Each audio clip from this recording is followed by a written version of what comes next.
Hello. Hello, আমার চাকরিটা হয়ে গেছে। কংগ্রাচুলেশনস। ধন্যবাদ। আপনি না থাকলে আমার আর চাকরিটা হতোই না। আরে তুমি তো নিজের যোগ্যতায় চাকরি পেয়েছো। এতে আমি আবার কি করলাম? আপনাকে যতই দেখছি ততই অবাক হয়ে যাচ্ছি। এখন কেউ 1 টাকা সাহায্য করলে লাখ টাকার গল্প শোনায়। আপনি তেমন মানুষ না। তোমার মা এখন কেমন আছে? আপনার কথা মাকে বলেছিলাম, মা অনেক নাম করছিল আপনার। কি বলছিল?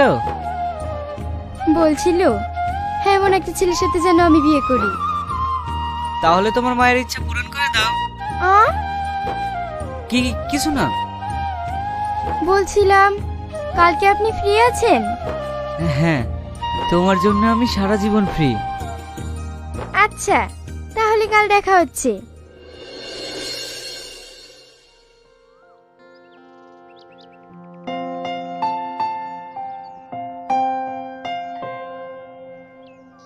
বাহ, আবার একটা নতুন ধরে ফেলিছি। তোদের মতো মেয়েগুলা পারেও বটে, একটা সাইডতে না সাইডতে অন্য একটা ধরে ফেলে। কি বললি তুই?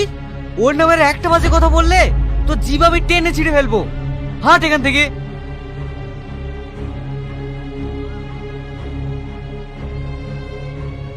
বাজে ছেলে একটা।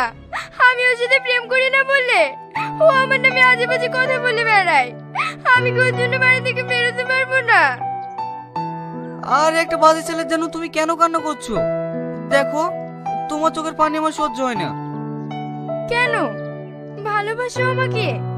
হ্যাঁ, আমি তোমাকে অনেক ভালোবাসি। সত্যি? হ্যাঁ, আই লাভ ইউ। তুমি আমাকে কোনোদিন ছেড়ে যাবে না তো? কখনো না। কথা দাও। কথা দিলাম। চলো। কোথায়? বাস স্ট্যান্ডে? না, তাহলে কোথায়? যেদিকে বলছি সেদিকে চলো তো।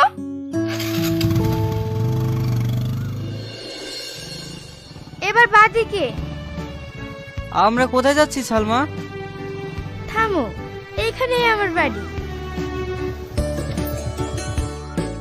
সামনের গলিতে নাকি? না, এই বাড়িটা। হ্যাঁ, তোমার আবার কি হলো? আমাকে বাড়িতে নিয়ে আসলা, তোমার মা কি ভাববে?